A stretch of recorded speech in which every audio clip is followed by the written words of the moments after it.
ఒకప్పుడు మేము కొన్ని తప్పులు చేశాము, ఆ తప్పులు మీరు చేయొద్దు దయచేసి.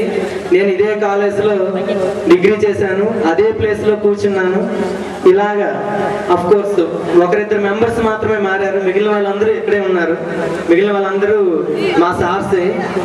నేను స్టూడెంట్ ప్లేస్లో అక్కడ కూర్చున్నాను.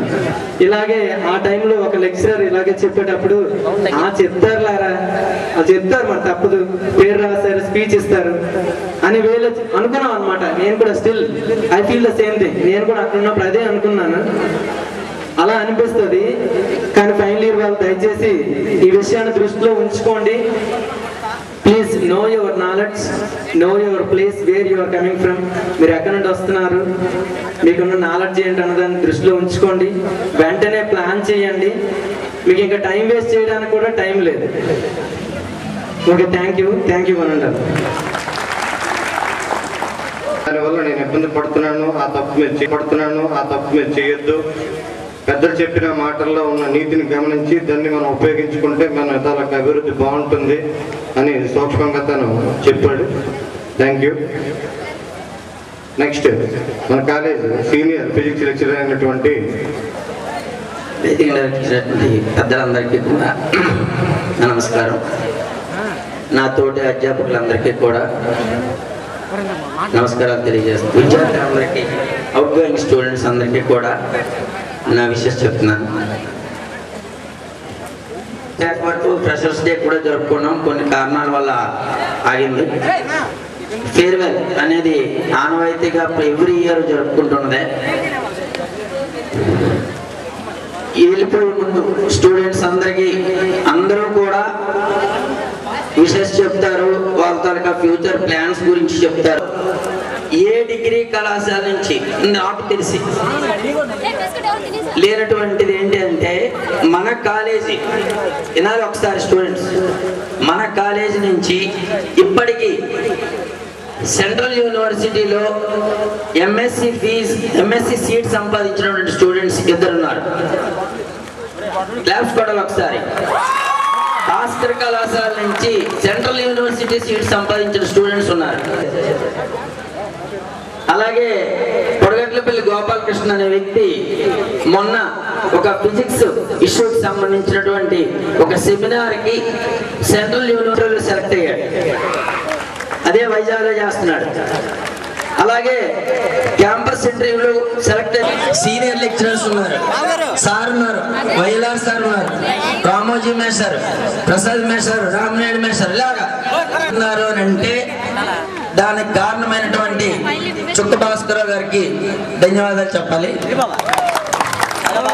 ఇది సామాన్య విషయం కాదండి, జోక్గా కాదు.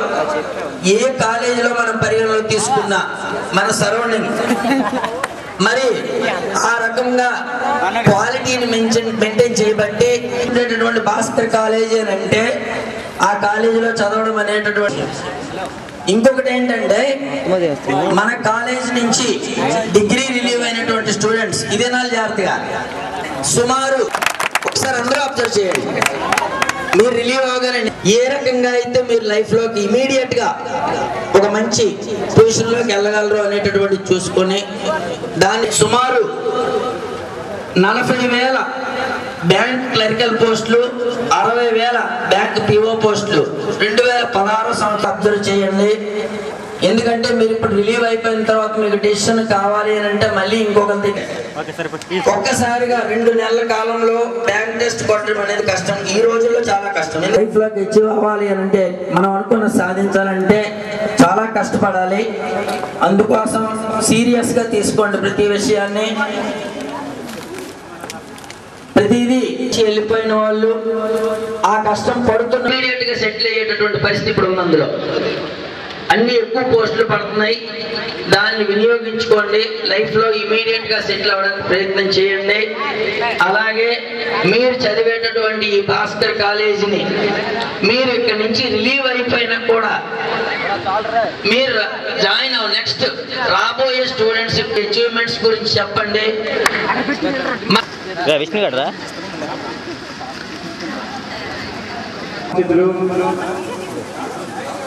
పార్వతీపురంలో మనం పోలీస్ స్టేషన్కి వెళ్ళాలంటే భయం, పోలీసులతో ఫ్రెండ్షిప్ చేయాలంటే కాలేజ్ ఫంక్షన్స్, భారతీయపురంలో ఉన్న అన్ని ఫంక్షన్స్కి నన్ను పిలవటం, ఎంత బాగా తయారై వస్తారు, ఎంతమందిని ఒకే చోట ఎంత బాగా తయారై వస్తే చూడటం, మీ అందరికీ అది ఉంటుందయ్యా. మీరు ఈ కాలేజ్ తోటి ఆగిపోతారు, బట్ నాకు అన్ని కాలేజీలకి మేము వెళ్ళి చూస్తున్నాం. ఆడపిల్లని 2 సందర్భాల్లోనే బాగా కనిపిస్తారు. ఒకటి ఫేర్వెల్ ఫంక్షన్, లేదా 2 పెళ్ళి. ఈ రెండింటిలో చాలా బ్రహ్మాండం కనిపిస్తారు. ఎంత కష్టపడి ఉంటారో పాపం వీళ్ళు ఈరోజు చీర కట్టడానికి. వాళ్ళ అమ్మ, వాళ్ళ చెల్లి, వాళ్ళ అక్క టోటల్గా అందరూ కట్టి దిష్టి తీసి నీకు అప్పుడే పెళ్ళిడు వచ్చిందా అని ఎంతమంది అనుకుని ఉంటారు ఈ పాటికి వాళ్ళ తల్లిదండ్రులు. డెఫినెట్గా ఇప్పుడు ఈ బొకేలు ఇవ్వడానికి వచ్చేటప్పుడు చూశాను, పాపం అతి కష్టం మీద దాన్ని పట్టుకొని వాళ్ళు ఎక్కడం చాలా హ్యాపీగా ఫీల్ అవుతారు టుడే. సరే, మన సంగతి ఎప్పుడు మనం కొత్త బట్టలు వేసుకున్న అలాగే ఉంటాం, పాత బట్టలు వేసుకున్న ఒకేలా ఉంటాం, మనకి ఉపయోగం లేదు. సరే, అదేదో జూనియర్ ఎన్టీఆర్ పాటలాగా ఎక్కడో పుట్టి ఎక్కడో పెరిగి ఇక్కడే కలిసాము చదువులమ్మ చెట్టు నీడలు అన్నట్టు ఎక్కడెక్కడో పుట్టారు మీరు. ఇలా అందరూ ఒకే చోట కలుసుకుంటామని అనుకోరు మీరు. అలాగే మాలాంటి వాళ్ళు వచ్చి మీతో మాట్లాడతారని కూడా అనుకొని ఉండరు. ఇది ఒక ప్రత్యేకమైనటువంటి పరిస్థితి ఈరోజు మీ అందరికీ. ఒకవైపు మీ యొక్క ప్రోగ్రామ్స్ చూద్దామనేటటువంటి ఆనందం లోపల ఉంటూనే బాగా వై ఇట్ ఈస్ దేర్ లేరు. మన ఇంట్లో మనం పిలవట్లేదు. మనకు చెల్లుంటే దాన్ని అల్లరి చేసి దాన్ని ఎంత మారం చేస్తాం. మన అక్క ఉంటే రాగానే అమ్మ లేకపోతే అక్కని పిలిచి అన్నం పెట్టమంటే పెడుతుంది. అదే క్లాస్లో ఉన్న అమ్మాయిని ఎందుకు మనం అలా పిలవడానికి సాహసించాం? ఎందుకు అలాంటి అత్యున్నతమైనటువంటి పవిత్రమైనటువంటి సంబంధాన్ని ఎందుకు చాలా మంది వదులుకుంటాం చెప్పండి? మీకు తెలీదు, అది జీవితాంతం మీకు క్యారీ చేస్తుంటుంది. నేను అలా అని ఎవరైనా అన్నారు అనుకోండి, ఒకవేళ వాడిని ఇంకోలా చూడటం అట్లా చేస్తున్నారు. సో అలాంటి సంబంధాలు ఈ రోజుల్లో మనకి ఇలాంటి అకేషన్స్లో ఒక సుహృద్భావపూరితమైనటువంటి వాతావరణం లేకుండా చేస్తున్నాయి. సో అట్లా కాకుండా మీరందరూ బాగుండాలని చెప్పి ఈరోజు ఈ భాస్కర్ డిగ్రీ కాలేజ్ ఫేర్వెల్ ఫంక్షన్కి విచ్చేసినటువంటి సభాధ్యక్షత వహించినటువంటి మన జేఎన్వి ప్రసాదరావు గారికి, అలాగే మీ విద్యాలయాల వ్యవస్థాపకులు, భారతీయపురం విద్యా వ్యవస్థకే వేగు చుక్క భాస్కర్ రావు గారికి, అలాగే గండి చెన్ననాయుడు మాస్టార్కి, మరి లక్ష్మణరావు మాస్టార్కి, మా తహసీల్దార్ గారికి, అందరికీ నా నమస్కారాలు తెలియజేసుకుంటూ, మీ అందరికీ శుభాభినందనలు తెలియజేసుకుంటూ, ఇంతవరకు మీరు చాలా ఓపికతో అన్నీ విన్నారు. అమ్మాయి కొంచెం సౌండ్ ప్లీజ్, వాల్యూమ్ తగ్గించు.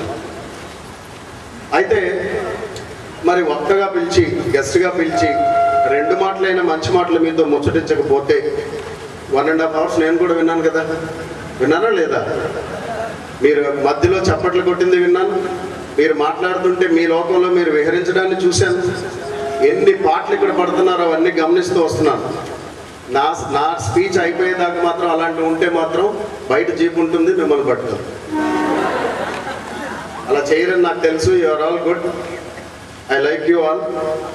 అయితే విద్యార్థి దశలో ముఖ్యంగా నేను మాట్లాడేది ఏంటంటే, ఉత్తరాంధ్ర మనవి 3 జిల్లాలు తీసుకుంటే అత్యంత వెనుకబడినటువంటి జిల్లాలు శ్రీకాకుళం, విజయనగరం. ఈ శ్రీకాకుళం, విజయనగరం జిల్లాల్లో పుట్టినటువంటి మీరు ఈ 2 జిల్లాల్లో ఉన్నంతసేపు మంచిగానే ఉండగలుగుతున్నారు. బయటకు వెళ్తే మీ మాట తీరుని, మీ యొక్క డ్రెస్ని, మీ ప్రతి దాన్ని విమర్శించేటటువంటి పరిస్థితి ఉంది బయట. ఇప్పుడు తగ్గింది. ఎందుకంటే మీరు కొంచెం మాకంటే ఒక 15 ఏళ్ళు 20 ఏళ్ళు వెనక మీరు ఉన్నటువంటి వాళ్ళు కాబట్టి మీరందరూ డెఫినెట్గా ఇప్పుడున్నటువంటి పిల్లలు చాలా వరకు అడ్వాన్స్ అయ్యారు కాబట్టి అది తట్టుకోవట్లేదు. కానీ మీరు ఇక్కడి నుంచి ఏదైనా యూనివర్సిటీకి, ఆంధ్ర యూనివర్సిటీకి వెళ్తే మళ్ళీ మన ఉత్తరాంధ్ర కల్చరే ఉంటుంది.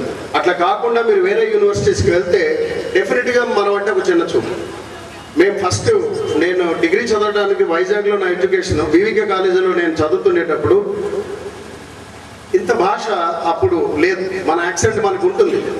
మన యాక్సెంట్ ఏదైతే మన స్లాంగ్ అంటారు కదా, మన యాస, ఆ యాసలో ఉండేవాళ్ళం. మీకులాగే మీరంటే ఇప్పుడు ఇంకొంచెం పాష్గా ఉన్నారు, మేము కొంచెం ఇంకా టైట్ షర్ట్లు వేసుకొని అట్లా వెళ్ళాం. మా హిస్టరీ లెక్చరర్ గారు భీమవరం నుంచి అదంతా కూడా ప్రామాణిక భాష మాట్లాడతారు తెలుగులో.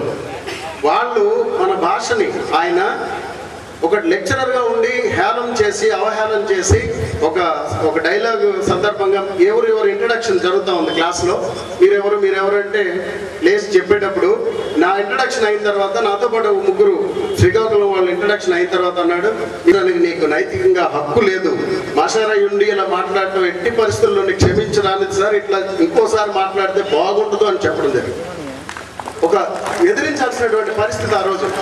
అదే లెక్చరర్ గారు నేను ఎదిరించిన తర్వాత ఒక సంవత్సరం పాటు నాతో చాలా వరకు నన్ను కోఆపరేట్ చేసేవాళ్ళు కాదు. ఎలక్యూషన్ కాంపిటీషన్స్లో కానీ, డిబేట్ కాంపిటీషన్స్లో కానీ, క్విజ్ కాంపిటీషన్స్లో కానీ. అది బీవీకే కాలేజ్ అంటే కొంచెం బ్రాహ్మణ్ డామినేషన్ ఉండేది. సో ఎక్కువ మంది అమ్మాయిలు ఉంటారు, అబ్బాయిలు చాలా తక్కువ మంది ఉంటారు, అమ్మాయిల్లో ఎక్కువ మంది మళ్ళీ బ్రాహ్మిన్స్ ఉంటారు. సో ఏది చేసినా వాళ్ళకి సంబంధించినవన్నీ చేయటం, అలాంటి వాళ్ళని పక్కన పెట్టడం చేసేవాళ్ళు. కానీ అదే మాస్టర్ హృదయాన్ని సెకండ్ ఇయర్ వచ్చేటప్పటికి నేను గెలుచుకున్నాను. ఏ పోటీ పెట్టినవ్వండి వాళ్ళ ఇష్టం. ఎలక్యూషన్ పెడతారా, పెట్టుకునేవ్వండి. పద్యాలు అంత్యాక్షరి పెట్టుకోమన్నాను.